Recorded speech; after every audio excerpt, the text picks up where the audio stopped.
and welcome to Ask Me About K-Pop, the essential guide for recent converts and seasoned fans alike. My name is Shannon. And I'm Angelica. And welcome back to part 2 of Shine Book Club. Yes. We're still doing it. We're still doing it. Got 2 more episodes to go.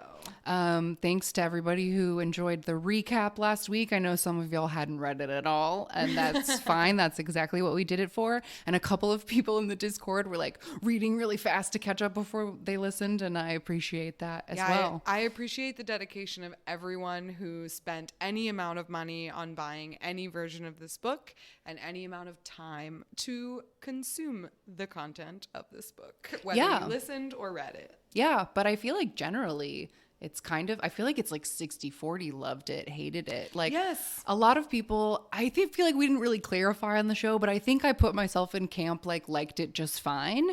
But some people like really hated the whole experience, and a lot of people have been writing to be like, I thought it was fun. You're not alone, people who thought it was fun. If the impression we've given is that nobody thought it was fun, people thought it was fun. Yes, a lot of people did. I feel like if on a scale of like 1 to 10, like 1 being loathed it and 10 being loved it, I feel like I have to be firmly a 5. I feel like I have no strong feelings either way. It took a while to get into. Once I figured out what the general plot was gonna be, like what we were doing here, I feel like I was able to go along for the ride, but I also skimmed the shit out of that book. Right. So, and perfect segue to the next point that we wanted to make is that we said very firmly in our recap episode that we had no idea how old Jason was. yes, and that was something that throughout the book, it really bothered me that we didn't know how old he was, because I felt like his relationship with Rachel was sketchy if we didn't know how old he was, because he was an already debuted idol and she's seniority and like we know that matters and like exactly right.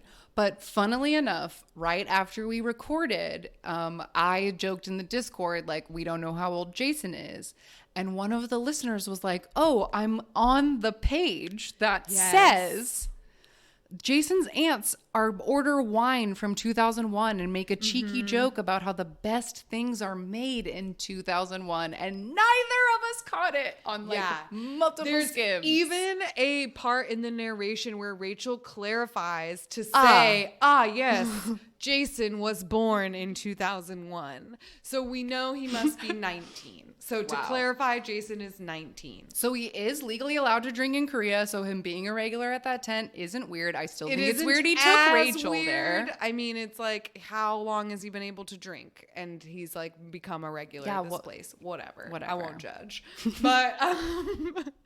But it does take us to our next point, which one of the reasons I was so fixated on his age is because of the private plane they take to Tokyo. Yes, we somehow managed to never bring this up, even though it was a real sticking point for both of us. Yeah. Because again, like a thing we know to be true about K-pop is that like idols have to fly commercial, and it's like a big part, like it's a problem. There are like sasaengs on the planes, and like it's an issue. They don't have private planes. Nobody has a very private Western planes. thing. Hollywood celebrities have private planes. Beyonce does not fly commercial. Chanyeol does. Right. And then he hits on the flight attendants. Ooh! We'll get to it. Anyway. So I was just like very stuck on that. And a couple of people have commented like, oh, is the Japan date really so weird? Is it weird to go on a date to Japan? Like, no, we know idols go to other countries to go on dates. Like, that's a proven fact. It's the fact that Jason has his own plane. He's ordered his own plane somehow. Yeah. And I know they tell us he's really rich. So, like, I guess we could argue, but like you said, I just feel like Korean celebrities having private planes, like, culturally, I just feel like is not a thing. Yeah, that I feel like is where it sort of, like, skews. I feel like the reason the book ends up getting away with it, in my opinion, is because eventually the date is revealed to be a scheme. It's fake, right? yeah. And so, like, he, presumably is not the one who orchestrated it and is therefore not the one who planned it or paid for it. Then I wonder, like, okay, Mina had to go to, like, the Han River for a date, but Rachel gets flown to Tokyo for her fake date. Like, well, there's some favoritism for you right there. But yeah, I think the private plane of it all, somebody in the Discord recently, I don't know who it was, but somebody brought up the point that a lot of the books sort of reads like Crazy Rich Asians, and that like maybe somebody was trying to push for that angle, because everyone in the book is rich and they do like very like lavish, crazy things that they can describe in these like otherworldly ways. Anyway, Jason has a private plane. It's weird. Or the company does, at least. Somebody does. Last comment, clarification, whatever, that I thought was interesting since the last episode. We were very hung up on the plot point of Akari being traded to another company. Yes. And Peter agreed with us on that one. That like it was odd. The phrasing of trading like immediately evokes the Western idea of like sports teams being traded. But apparently, very recently on Eric Nam's podcast, Peniel from B2B explained that essentially he was traded from JYP to Cube because Cube needed to debut a boy group and they didn't have enough boys. Apparently, you can hear this whole story starting at 27 minutes of the Peniel episode of Eric Nam's K-pop Daebak podcast. But yeah, I guess it isn't unheard of to be You're traded. welcome, Eric, for the free promo. Yeah, Jesus, come on the show. What do you ever do for us?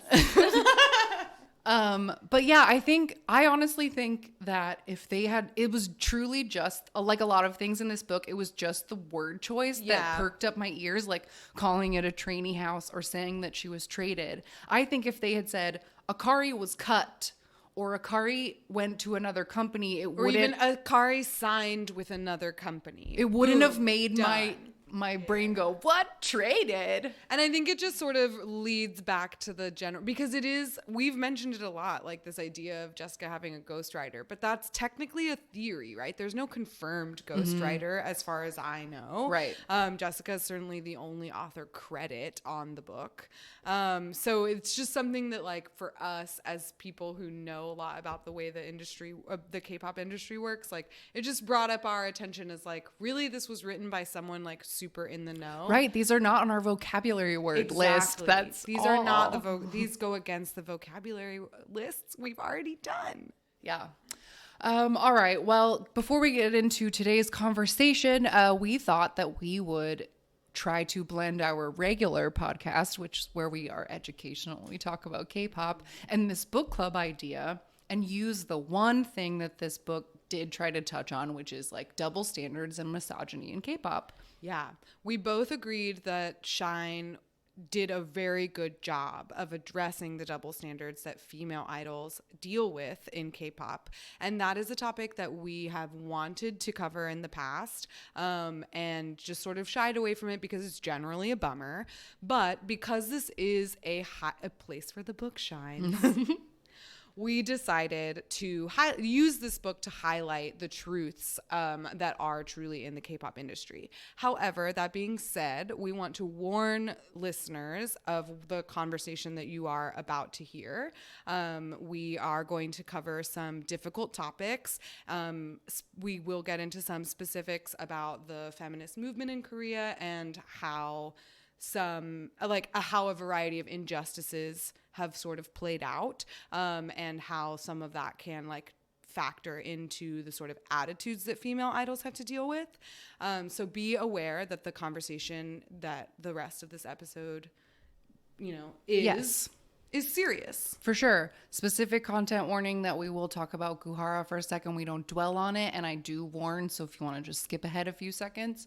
But overall, I think it was like a generally good conversation. Yes. And we were joined by Roxy and Jay, who are people who work on the Craze magazine, which is a K-pop magazine that they publish. Yes. They also have a podcast called The Craze Cast, which is sort of like birthed of that Craze magazine. And we had the pleasure of meeting them earlier this summer when we got to participate in our K-pop social night podcast convention that we did in July. So we're so happy that they were able to join us. I think that we had a really great conversation that handled the topic well. Yeah. So take it away past Shannon and Angelica.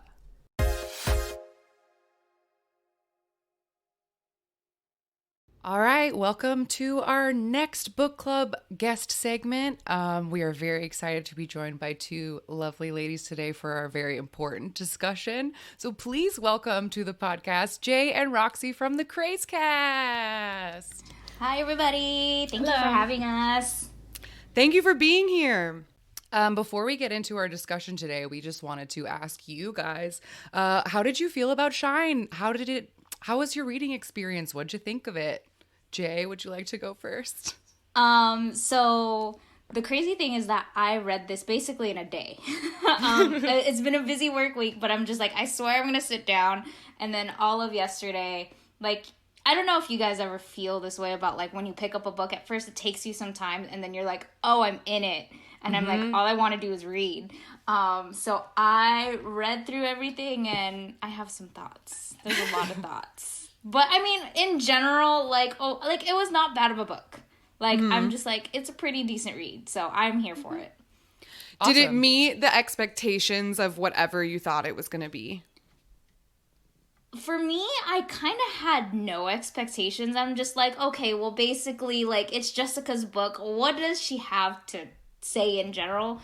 When I read the brief synopsis that's in the inside cover, I'm like, okay, but nothing else. I'm just like, let's just see what she has to bring to her book. So no real expectations, but I'm like, I came out pretty like, okay, I like it.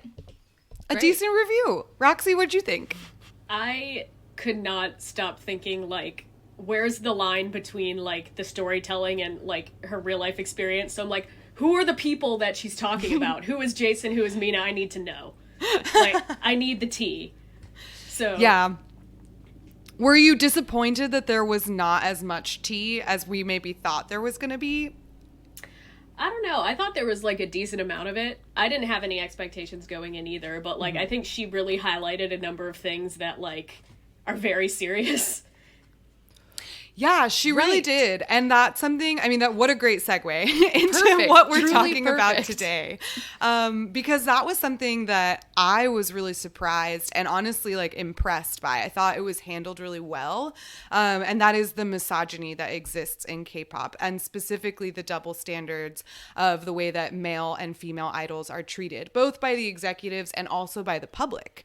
And so that's what we're going to be talking about today. We're going to pull some examples from the book, that just little details that the book brought up, and then we'll sort of compare or discuss, I guess, real life examples that we've seen in our own experience as being K-pop fans. So let's just dive into it. I think not one of the first things that happened, but one of the first things that, like, struck me as, ooh, that's very accurate, like, spicy but accurate, was in chapter 16 when Rachel and Jason go to Lottie World, right? And their music video just came out. And so they are listening to some fangirls in the line, and they're talking about the music video, and all the girls agree, like, oh, Jason's so fine. I want to have his babies, blah, he's so cute. And they immediately jump to slut-shaming the girls, both saying that both of the girls look really slutty, like, what are they thinking wearing these outfits? And Rachel's first thought is sort of like, we don't even get to pick those outfits. But what struck me about that scene is that in it, Jason does not react at all to the sort of sexist comments that the fans are saying, and instead is like, yeah, it's hard to take criticism, and then, like, pats her on the back and walks away. And that, to me, at first, I think that hit me because I was like, oh, I've had that conversation. You know what I mean? Like, that is so what men do. That's just what it is. Like, part of me, when I read that part, is like, I wanted to close the book. Let me throw this book at your face. Please. That's not fair. I had been keeping a Post-it of, like, highlights, like, things I liked and then things I didn't like. And at first I had written, like, oh, Jason's cute. And then that happened, and I went back to my Post-it and I went, never mind. Crossed it out. Yeah, it was I thought that was just so interesting because I feel like up until that point of the book, I I didn't understand that it was a conscious plot choice for Jason to be so aloof and worshipped by everyone. I thought that's kind of how like boys in teen rom-coms just are, like they get away with everything and they're everyone's favorite. So the fact that it then turned into like, this is actually a point of conflict and it is a problem that Jason doesn't understand this was like one of the most like rewarding parts of the book, I guess, to like actually get to that point. Another part that stuck out to me is when was it Rachel that got in trouble for being late, and then Jason walks through just holding fries like it's nothing, and the girls are like, you have to be on a diet, you have to conform to this kind of view. Like, and who was it? Was it Akari that was outside? She's doing that really sad treatment of like trying to sing while doing that punishment, and then like here's Jason like. And he doesn't even practice. He just leaves before they even do anything. And everyone's like, bye, Jason. We love you, Jason. You're the best, Jason. Oh, so frustrating. Yeah, and she had just gone through like a very detailed scene of their like costume fitting and weigh-in, and like you really got to see the high expectations that the girls are under as far as their like eating habits go. Like just like 1 pound off and they get into so much trouble. And then Akari's in the hallway like singing while doing a wall sit and getting hit in the stomach. And then Jason saunters in with fries and like smarms at everybody, and then doesn't even have to leave or doesn't even have to do anything, and he just gets to go have these private conversations with Mr. No. Was that like the same time where like she was being forced to sit and pay attention and he kept like bugging her? Yes. That was the first time I was like, oh god, this is where it's beginning. Like, oh yeah. A red flag. Yeah. Just like, I don't know about this one. Mm-hmm. Yeah. Yeah, that did really bother me that like he kept talking to her and she was the one that got into trouble. Speaking of that as well, like on that same line, the one moment that we finally get Mina and Rachel bonding is when they are bonding over this like shared experience of having Jason, like witnessing the better treatment of Jason, right? Like he gets them stuck in the middle of nowhere in Canada, right? And so they sort of joke together, like, if anything, people will applaud him for being gracious enough to drive us himself, but we will get blamed for getting stuck in the mud without our costumes. And so it was like nice to see that sort of female camaraderie. I was personally really disappointed that immediately blew up. Oh yeah, and did not last. I was like, why are you making this like feminist point about these double standards? Like, this is so well done. Like, I was really into the way she was covering it, and then she just like poof blew it up. Well, I guess there is potential to maybe understand that as a like truth that Jessica put in there, that like if she was in a group of 9 people and they all like experienced the same kind of like sexism, like there might have been people who still then like when, you know what I mean? Like it sucks, but it feels kind of realistic that Mina would still then turn her ire onto Rachel, like, because that's what society makes us do, man. They make us pit against each other.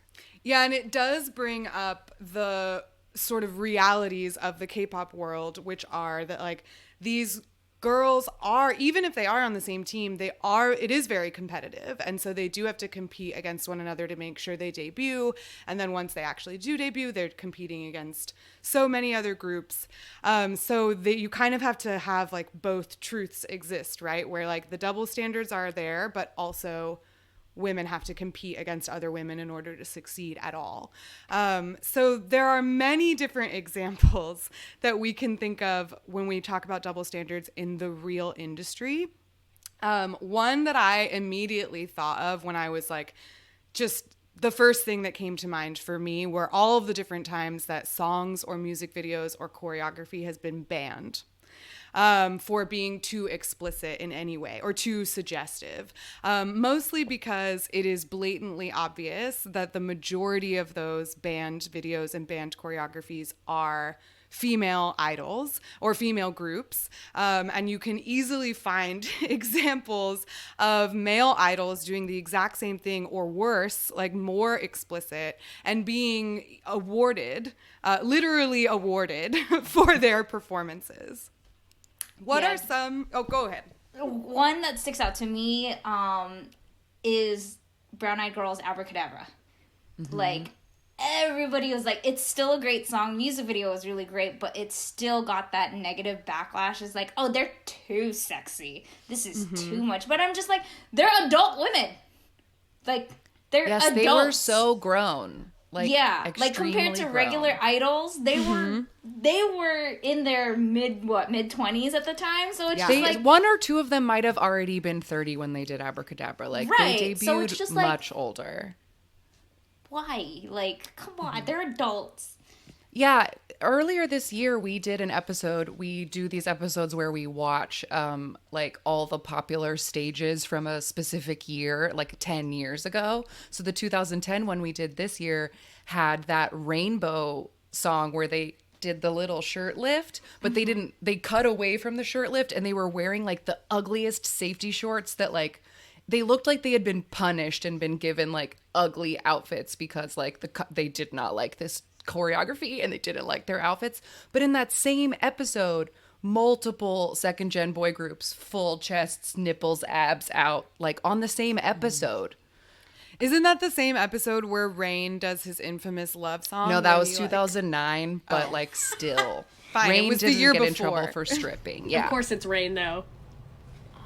That's just making me think because like I'm super into ATEEZ and they did recently with their Inception comeback, and every single live performance there were at least 3 shots of Songwell lifting his shirt all the way up, like close-up shots. And it got to the point where I'm like, this is ridiculous. I'm tired of seeing this, but like it's just the exact opposite of what, you know, they would let girls do at all. Right. Yeah. And it seems it's just sort of like a different framing where it's like, and Lord knows I love a shirtless boy. We talk about it on this show too much. But like, when they do it, it's like, because they're cool, hot, sexy beast idols. Look at their bodies. They're so beautiful. But like, girls doing it is cheap and they're trying to get attention in a bad way or like. Why There's- can't they rely on their talent instead of their looks? And then meanwhile, you have 2PM who literally invented the term beast idol because they refused to keep their shirts on. Or I think of Hyuna all the time. Hyuna Yes. always gets some sort of negativity because she's not afraid of her sexuality, and she's really like, I love my body. I'm confident of what I am and what I show. Like, you take it as is, and even then she still is like, oh, she's too skinny, or she doesn't have a booty, or she doesn't have boobs, or whatever. Like, so, you know, can you get up on stage and do what she does? I don't think so. Right.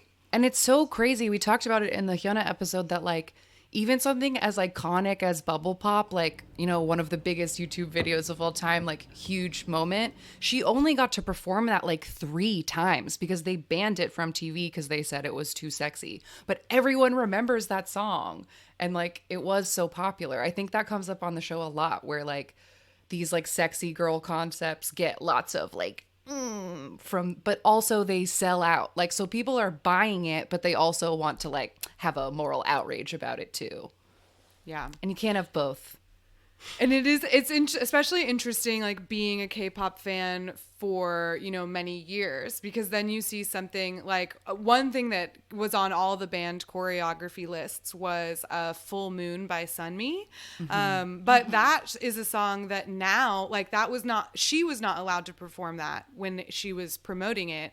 But now other groups like 4th gen groups can do covers of that song on like an M Countdown or an Inkigayo or an end of the year show or something. Do you guys think that the number of like our K-pop standards, censorship standards loosening?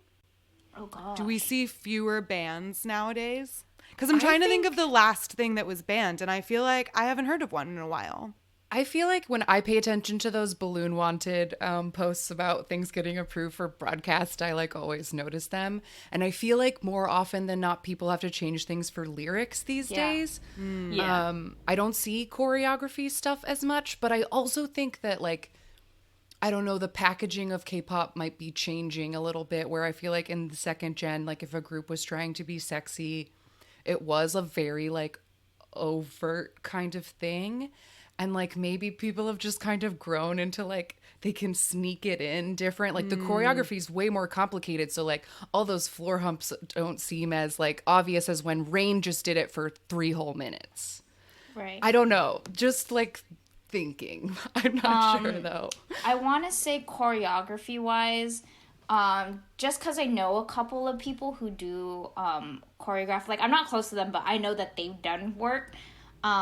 It's more of like they have their own original company, but they send it off to the company and they make tweaks here and there. And they substitute certain parts for like, okay, that might not get away broadcasting wise. So when you see it perform on stage, it's actually a lot different than what the original choreography is. That makes sense. The companies themselves would sort of adjust another choreographer. But it is what I was thinking like Hyolyn came out with oh my gosh, I just Say My totally Name. thank you very much. I've listened to that song so much this summer. I can't believe I just blanked on the name. But that has a lot. I mean, Hyolyn loves to get on the floor and shake her butt.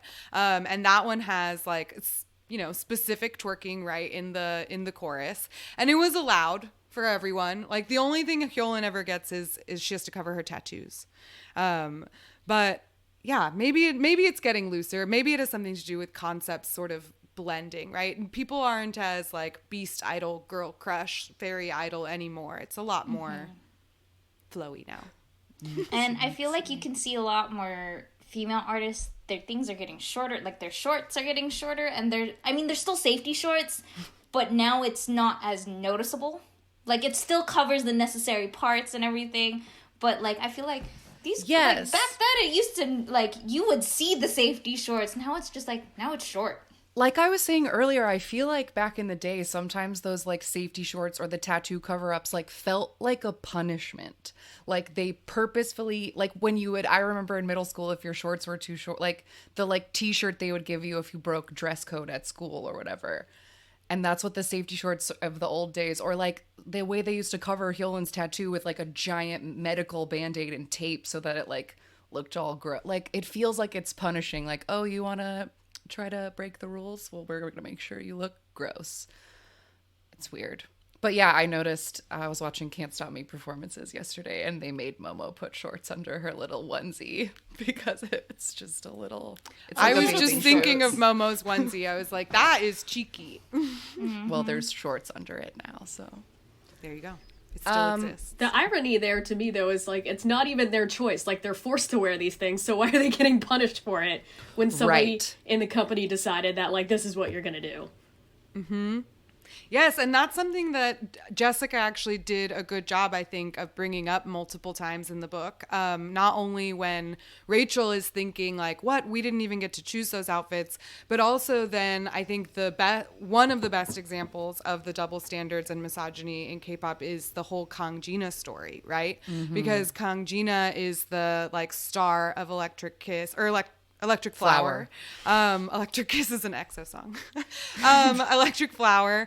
And she, so her reputation gets totally tanked, right? She tries to renegotiate her contract, goes to the company, presumably confesses that she's in a relationship, and gets kicked out of the company forever. She gets labeled as a diva in the news, and it's sort of blamed on the fact that she had gotten too big of a head. She needed to remove herself from the industry before she became a monster, and so they sort of tank her career. And I think Jessica did a good job of bringing up, as Kang Jina does in her like rants, about how they really did, like she does everything that the company ever asked her for. But in the end, she will still be the one that's blamed for it, because the idols really don't have a lot of autonomy when it comes to the songs they make or the clothes they wear or the hairstyles they get, etc. Yes. Yes, yes, yes. It kind of brings me to the whole, like, once, like, not all the idols, but more like around after school Wonder Girls, when the girls got married, when members got married and they're having their own families and everything, like, oh, they're no longer an idol anymore, or right. they don't have this talent anymore, but it's like they're still there. It's just sometimes too, I feel like it gets tiring to be an idol all the time, and they're like, I want some sense of normalcy. Right, but the guys, like the first gen guys, get to like be considered idols forever, but then the girls, like once you get married, like now you're just like a mom and you used to be an idol. It's like, I feel like it plays to the whole misogynistic view of like, oh, now this woman's not available, so like she can't be an idol, but like the men are always, no matter what their status is. Right, Because, everybody's like, yeah. still thirsty for Rain, even though we know that he is a married dad. But like, Right. do people talk about The can't- SES members or Yeah, are someone people who's talking like about- now, which is obviously no, because we don't know. I couldn't name one of them right now for you, but we all know who Rain is, right? It's like the same Hollywood standard of how like I always think of Meryl Streep talking about how like the week she turned 40, she got 3 different witch scripts. Like, because Hollywood, like, oh, you're 40, now you're a witch. Like, you can no longer be a desirable lead character. Oh my or God. even to bring it to like girls generation example, we talked about how oh no, why can't I think of her name? Taeyeon, Jessica, No, Tiffany, the Sunny. tall Sooyoung. model one. Sooyoung. Sooyoung. Thank you. Sooyoung has like been with her boyfriend for almost a decade, and she refuses to like marry him because she like knows that as soon as she gets married, she'll never get the same like roles again. And like that's bananas because she's like basically married, but she like can't do it because then it will like lock her out of opportunities for whatever reason. And that's sad. Yeah, and that point is made by, I wonder, now that I think about it, maybe Jessica was thinking about Sooyoung when she included this detail, but like Kang Jina in the story is dating a boy or a man who is also in a group, right, at a different company. And the way that it pans out is that she confesses to the company and gets kicked out. He confesses to the company and gets a better deal, right? Like he renegotiates and is able to like continue being an idol. So it is really like nail on the head. Accurate. Of all things that were accurate, that one was.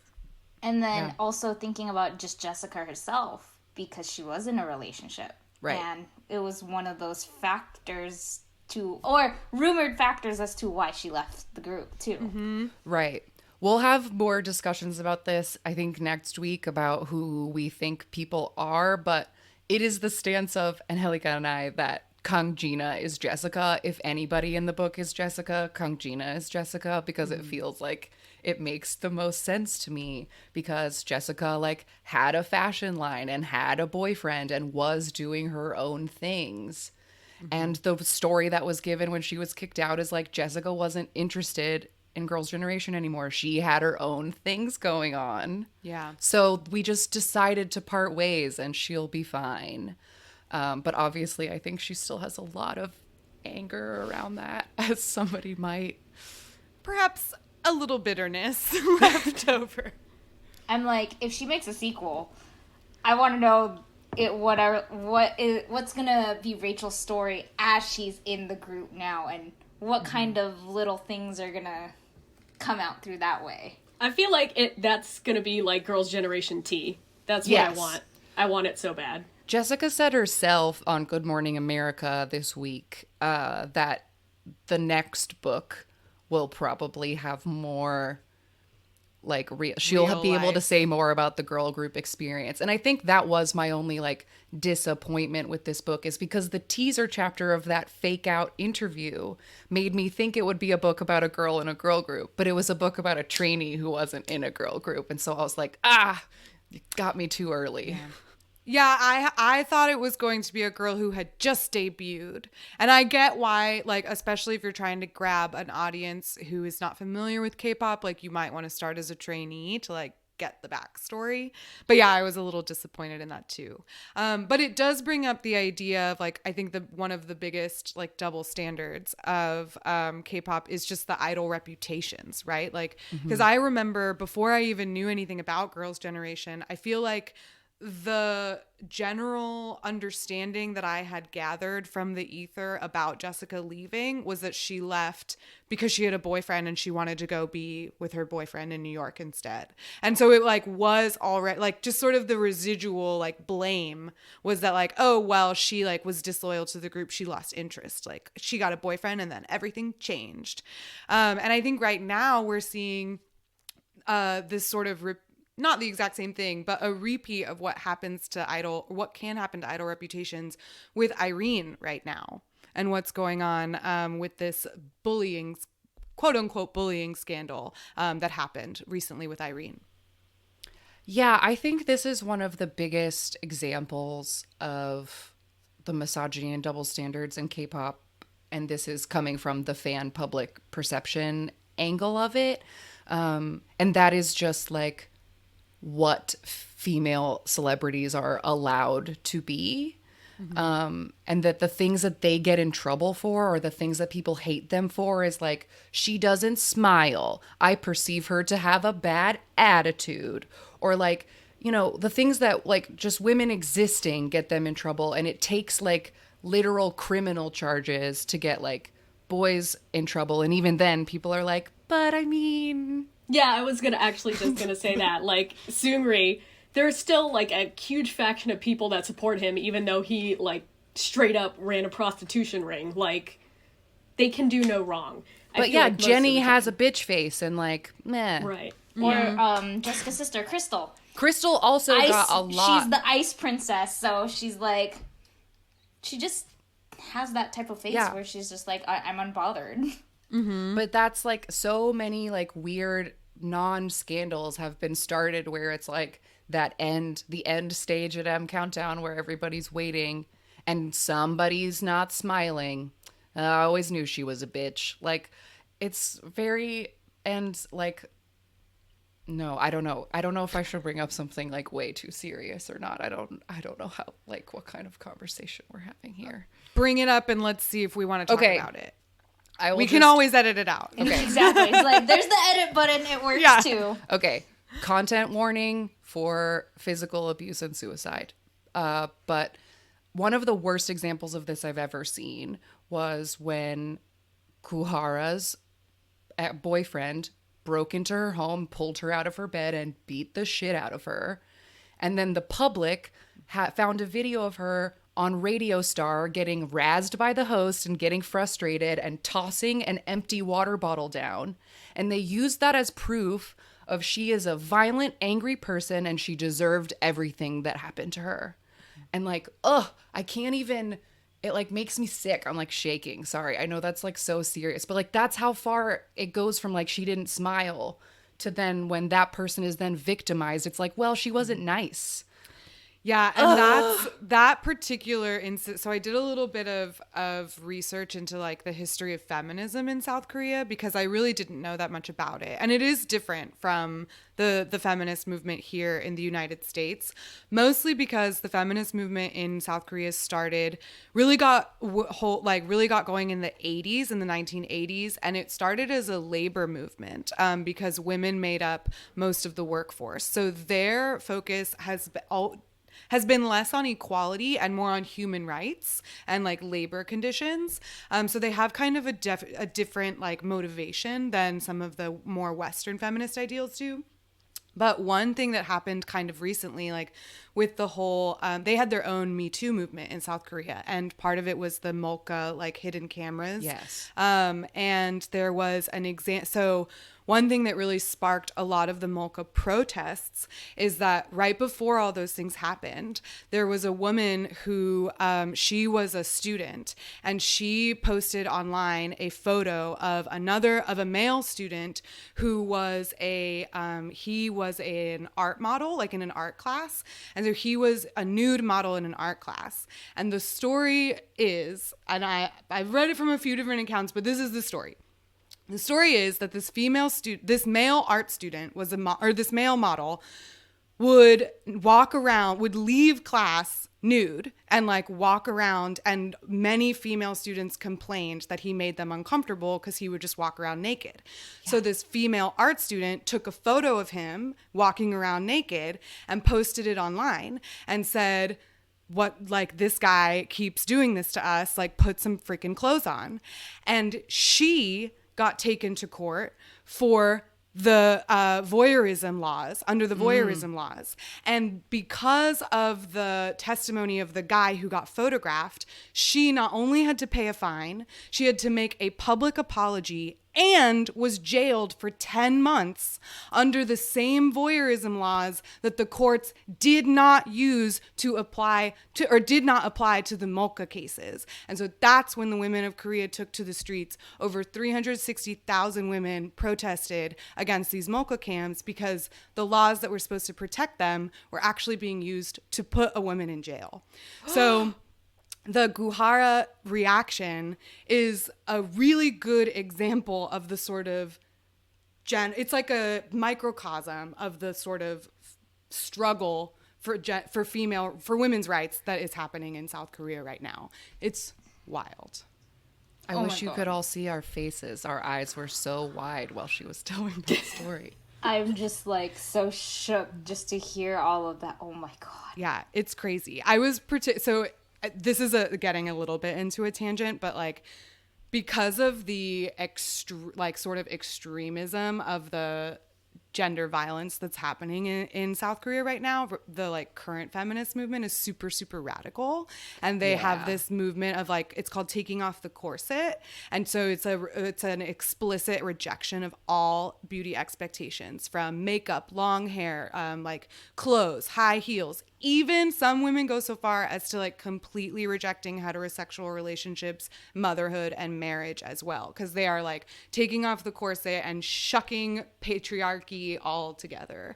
So it's a very interesting dichotomy, because the majority of young men right now are not supportive of the feminist movement. They see it as misandry, and their main point of contention is that women don't get drafted. And so they're pissed. They use that in America too. They're like, if there was a draft, you wouldn't get drafted. I'm like, nobody's gotten drafted in how many years? Like, Vietnam War was the last one, so shut up. That's not... Yeah. It is a relevant complaint in South Korea, though. All of the men do have to do that. And so they usually That's true, but, like, they don't have, like, an active war going on, so most of them just do, like, civic, like, whatever their civic service. Yeah, civic service. Or, going back onto the whole feminist thing and bringing up Irene again. Yes. She wore, like, was it a phone case or a t-shirt? She read a book. Or that Irene too. read a book.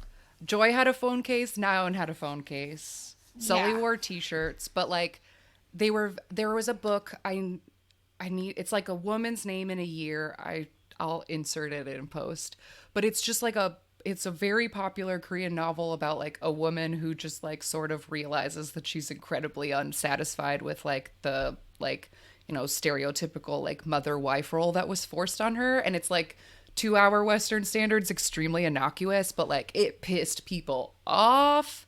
And so, like, Irene just said that she read it, and that got people burning her photo cards. And then simple things like the phone cases just said, like, girls can do anything. Mm-hmm.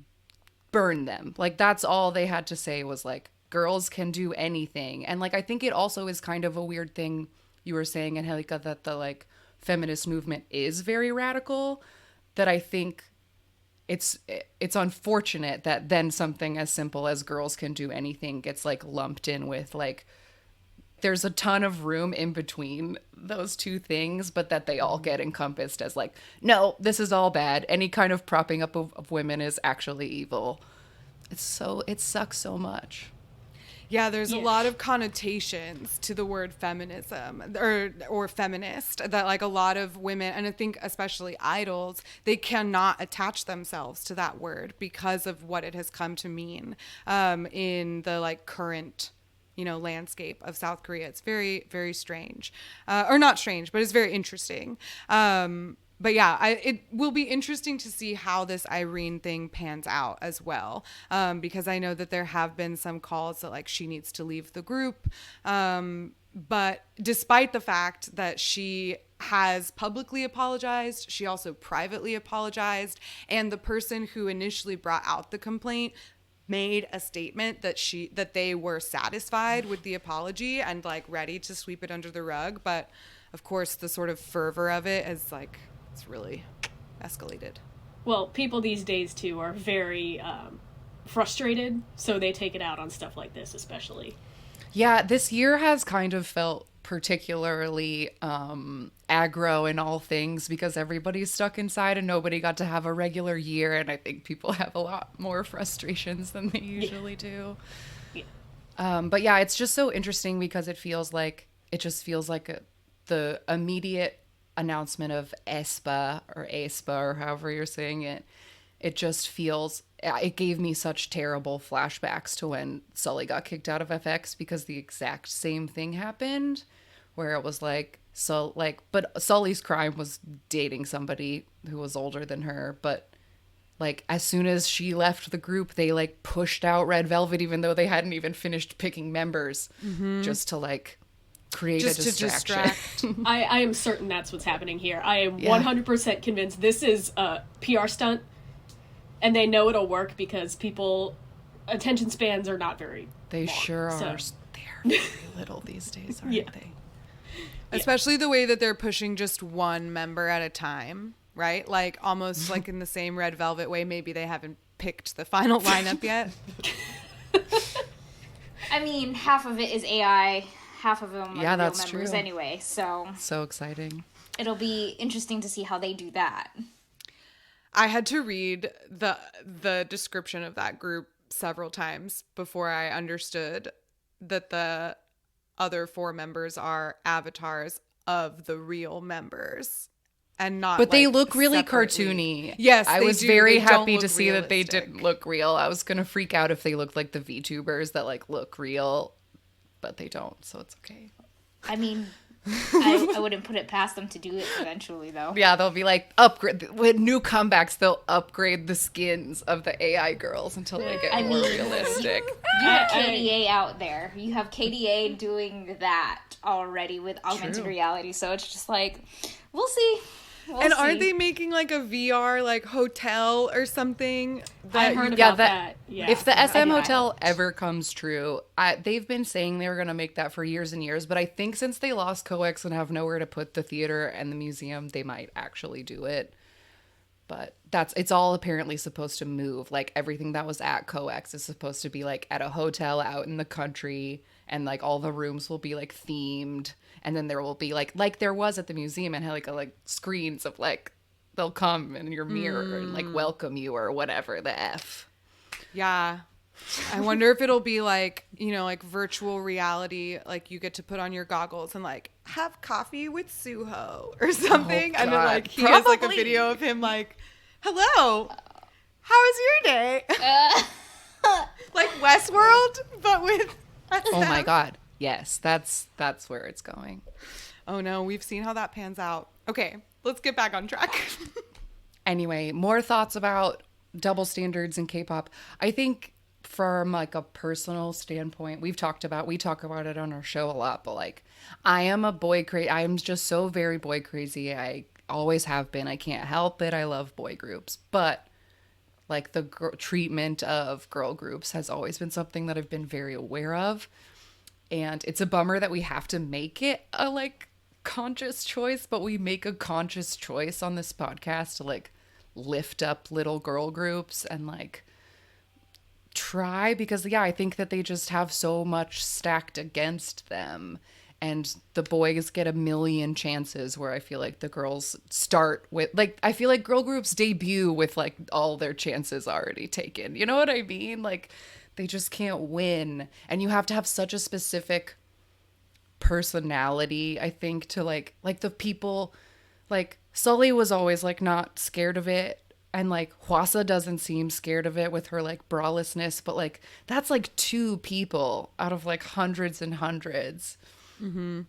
So I don't know. It's just it's just like a thing that I always think about, that they're all like struggling against this like, I don't know, this like a glass ceiling-y kind of thing, and they have to work so hard. And people always bring up like girl idols probably are constantly having to perform like on their periods and stuff. Boys don't have to do that at all.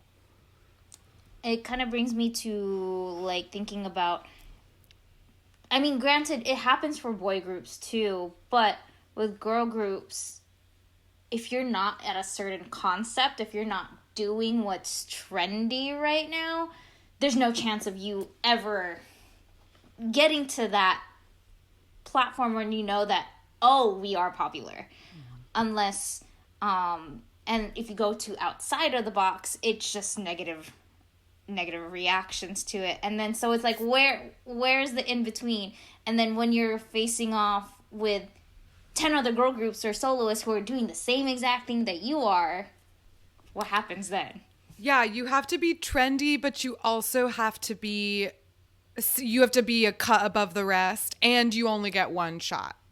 Yeah. And it's like, and I want to like, I think I say it on our podcast where it's just like, it's hard for me to get into girl groups because everything almost sounds the same or similar concepts, that it's just like, I'm looking for that one thing to switch it up.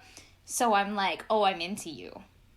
And it happens for boy groups too, but it's faster with boy groups than it is with girl groups for me. I also wonder if that is a thing where it's just like, because of boys being boys and getting to do what they want, that like a boy group reality show is, they just are left to their own devices and they get to act however they want and say whatever they want.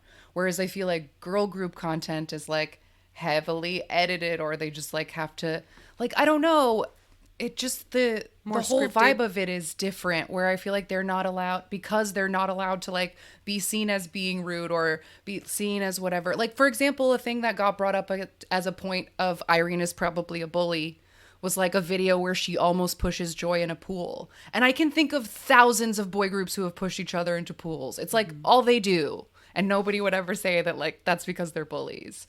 So it's just like, I feel like I don't get the same content from the girl groups because the companies are so worried about the image.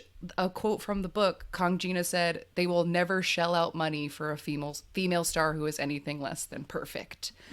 And like, this is just came to my mind and is kind of a sidetrack, but a thing that has always upset me about girl groups when I watch them promote is when they have to wear the tiny costume to the game show that they can't sit in.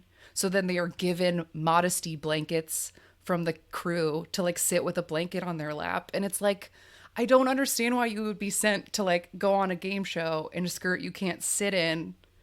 And then they know that you can't sit in the skirt. So they have a pile of blankets for like modesty. Like it confuses me that you would be like, put them in something so tiny and then put a blanket over it. Like, what are we doing? That always drives me crazy on Knowing Brothers, when the girls have to wear their like shorter than normal school uniform skirts, and then they're there to do a dance, so they have to it cuts back to them wearing these like horrible track pants underneath all of their skirts. And it's like, why not just give them either like pants or regular skirts, like real school length skirts? Yeah. Or it's just like, how hard is it to find like school uniform material to make into pants for girls? You can do it for guys. Why can't you do it for, I mean, like, this is just my thing, because it's like, I do appreciate the schoolgirl outfits, don't get me wrong, but if I had a choice, I'd be wearing those plaid pants any day. Sure. You know?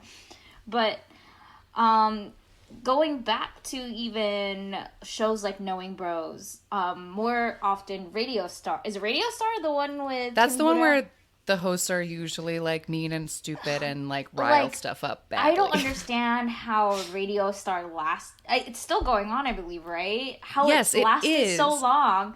And it's just like, these people are rude, especially when female guests are on. Like, you know that the moment that a female walks through those doors and she sits down, all they're going to ask for is her dating life what's going on with that situation. When is she going to get married? Children, all of that. And it's just like, it takes me back to, there's an episode with Jessica specifically, how her relationship gets brought up. And she's like, I don't want to talk about it anymore. Like, I'm done. But even her own label mate, Kihyun from Super Junior, keeps egging her on. And I'm like, yo. Shut up. Like, she already said yes. Or, like, this is it. This is all I'm saying. We're done. They keep bringing it up. And even, you can see Tiffany even getting mad. She's like, I hope he got his ass beat behind the scenes after that one. I know. I want, like, a group of girls, like 9 girls that dress like gangsters that go around and beat the shit out of these people when they ask bad questions. Just so, like, everybody gets mad about it, but, like, all of us are still really excited, so, like, we support them and they still exist. Yeah. Because, like, obviously Korea would hate that, but I think a lot kind of of us would like it. strange. Radio Star is kind of a strange thing because, like, yeah, it's been on forever and it's, like, always had a cast of, like, shitty mean dudes hosting it. But there's another show that's called Video Star. It has almost exactly the same set, but it's hosted by lady comedians. And it's also on constantly in rotation on Korean TV. But I feel like I never see clips from Video Star get passed around on, like, Twitter. What's that about? I don't know. Just an aside. Because women aren't funny. Duh. Right. Women can't be funny. Everybody knows that. Yeah, You're not I allowed to be. forgot. Like, you just have to sit there and be pretty and have a nice smile. In your skirt that's too short to sit in. Oh, guys, it's exhausting. It's exhausting. It so is. I guess the point of this whole thing to take away would just be like we always say, support girl groups, support female idols because they're up against too much crap. And also, let's hold these dumb boys' feet to the fire a little more often, okay? Yeah. Cheers to Jessica for both including this reality of K-pop in her book and giving us a great example of how to hold those dumb, oblivious boys accountable. Put their noses in it like a dog that peed in the carpet. Oh yeah, like definitely like towards the end when she tells Jason off, I'm like, yes, please, thank God, it's about time because dumb boys are no. No time all for boys are that dumb. in 2020. Ugh, yeah, Jason. Jason was realistically frustrating, so good on you for that one.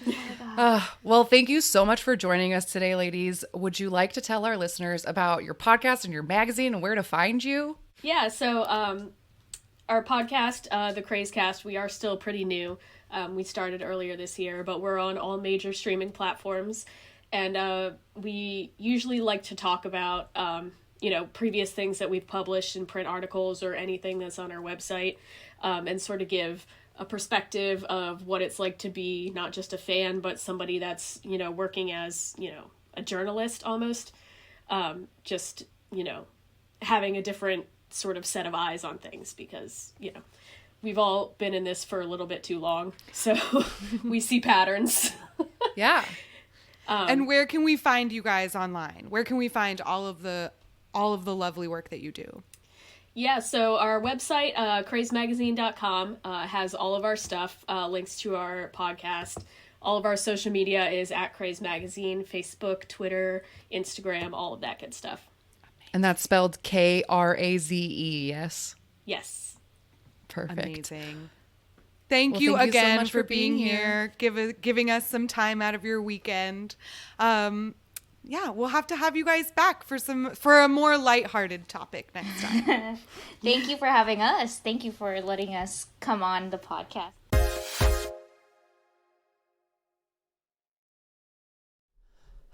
Well, thank you again to Roxy and Jay for joining us. Please subscribe to the Craze Cast. Check out the Craze Magazine. That's Kraze. Find them on social media. It's a physical print magazine, and they get good scoop from like insiders and choreographers, and they get really good access to little baby groups and stuff. So check that out. And that's it for this week's episode. Next week is more Shine time, but we're going to have some fun and games. Yes. So, a task, a bit of homework for my book clubbers out there.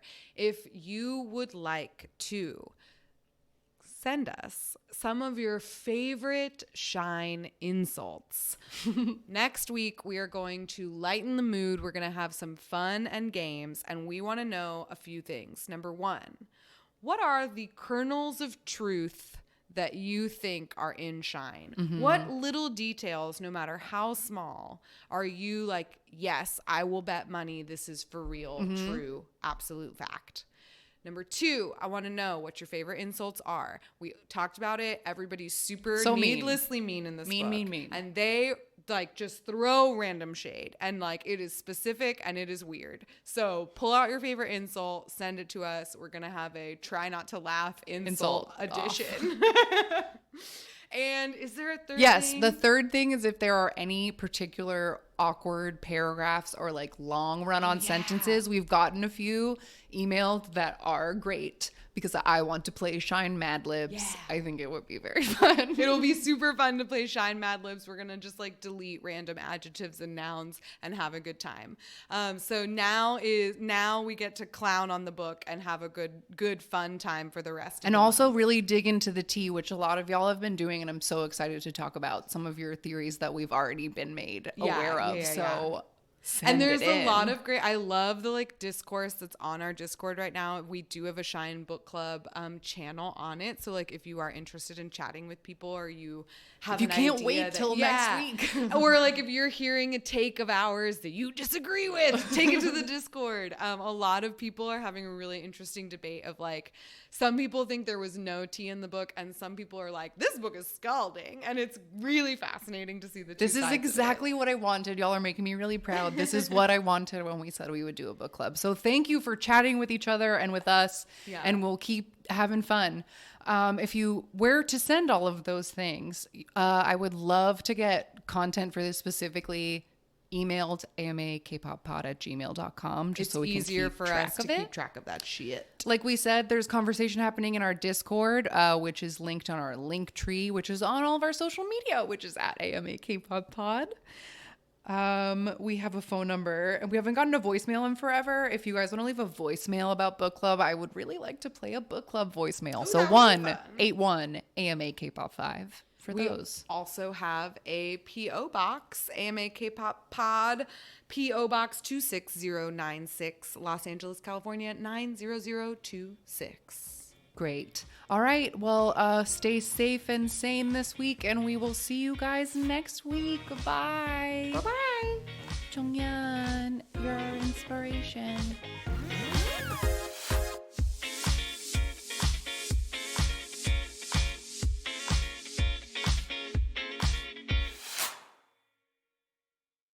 And it was the biggest thing that happened to early girls' generation is them being too close to Super Junior is what got them Black Oceaned. That's true. Oh my god. Is that true? It's all I- falling Yeah. together. I wasn't around for that. Yes, Oh my yes, God. yes. Because nobody remembers. We brought it up in the episode when we talked about it, but at that Black Ocean Dream concert, Super Junior's fans like ripped up their merchandise while they were singing, like because they were so mad at them for like being friends with Girls' but because Generation. Girls' Generation was brand new and girls, here's a misogyny because they were new and girls, they got Black Oceaned by the whole goddamn stadium. Amazing. Oh yeah, that's right. Why did we bring that up after we stopped recording? I'm still recording. I'm still recording the Zoom. We can put it in as a bonus. Blooper. Blooper reel.